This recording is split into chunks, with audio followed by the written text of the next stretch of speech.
Marcos, você contou ali que você começou a sua vida em São Paulo e depois você vem para Santa Catarina, né. Quando que você virou comunista? O que que te levou a essa luta? Tiago, eu me tornei comunista na medida em que eu entendi que a vida dos meus pais não eram daquele jeito por conta deles quererem que fosse. Então, desde muito jovem, minha mãe era do lar, meu pai era servidor público municipal na área de obras da prefeitura de Cubatão, em São Paulo, e a gente teve uma vida muito difícil. Então, já no ensino fundamental, eu tive um amigo, isso nos anos 80, que já era membro na época da Convergência Socialista, uma das correntes fundadoras do PT, e a gente era amigo na escola e em um momento eu o vi fazendo uma manifestação na escola. E aí me aproximei para conversar, para entender o que estava acontecendo e tal, e a partir daquele momento eu percebi que, a gente vive numa sociedade de classes, e o lugar reservado ao meu pai, à minha família, era o lugar da classe trabalhadora. E que seria impossível a gente, ter a vida que eles, propagandeavam que seria possível se a gente se esforçasse muito e trabalhasse muito.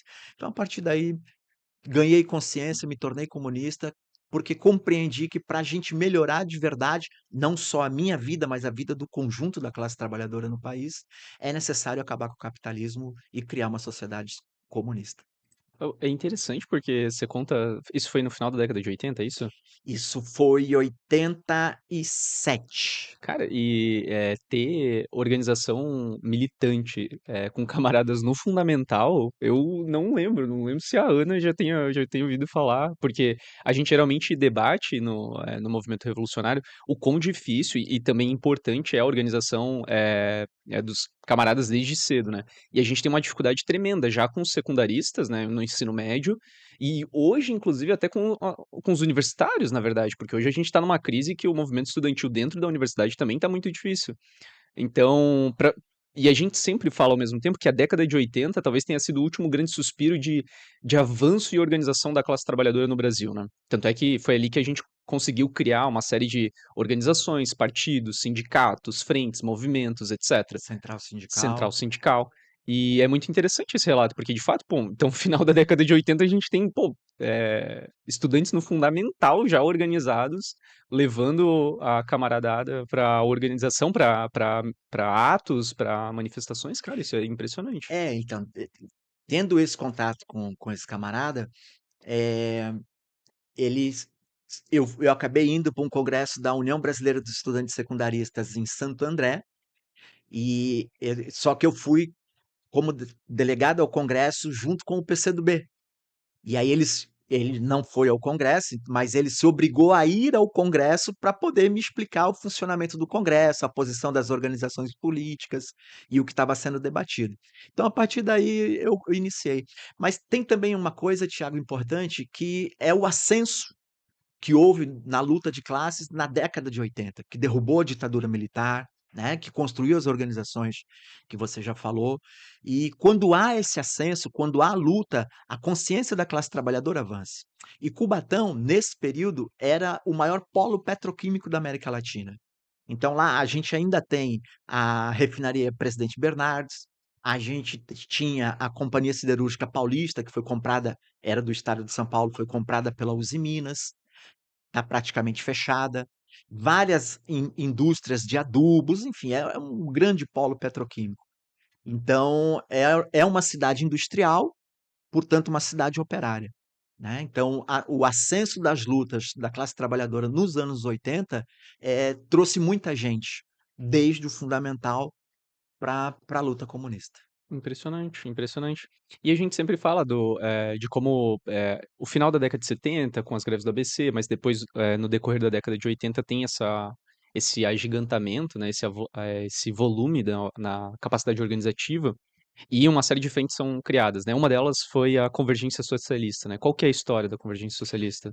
A Convergência Socialista, na verdade, ela surge com um grupo de 4 camaradas que estavam exilados, no Chile.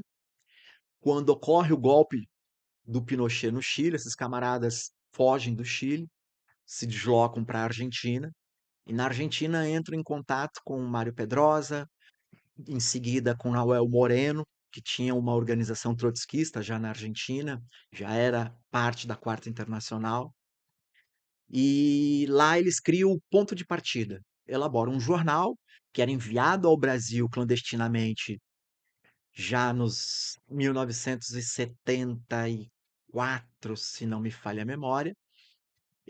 No princípio era enviado o jornal clandestinamente, depois eles resolvem voltar ao Brasil, então eles voltam separadamente por conta da segurança, né?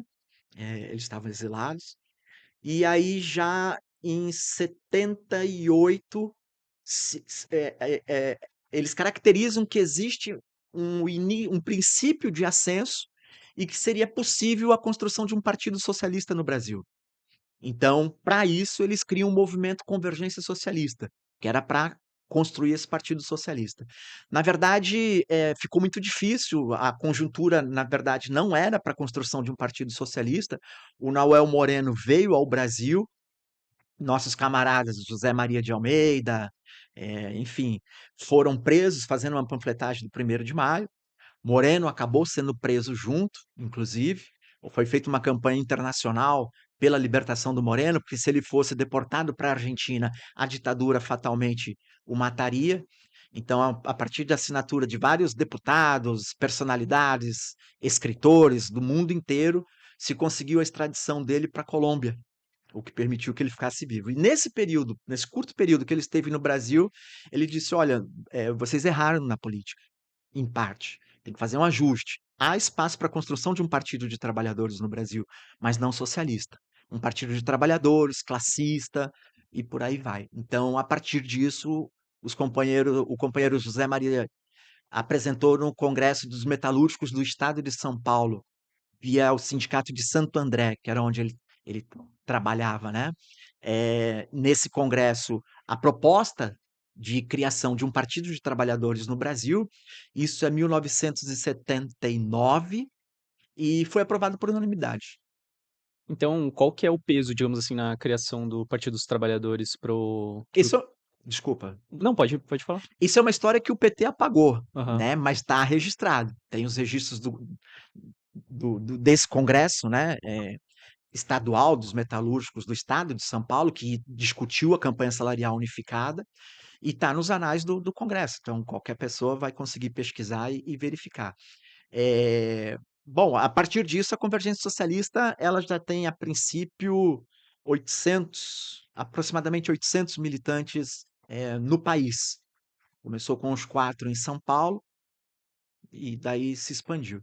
E a partir da formação do PT e desse ascenso que a gente estava falando anteriormente, das lutas da classe trabalhadora, começam a se organizar as oposições sindicais, né? A pelegada da CGT é derrubada dos sindicatos. O Lula, que já era dirigente do Sindicato dos Metalúrgicos de Santo André, dá um giro à esquerda, acompanha. A princípio ele era contra, inclusive, a fundação do PT. Depois ele dá um giro à esquerda e acompanha a fundação. E aí o PT explode, né? A classe trabalhadora constrói o PT, é fundado em 1980 e em 84 a fundação da CUT, Uhum. fruto desse ascenso da classe trabalhadora.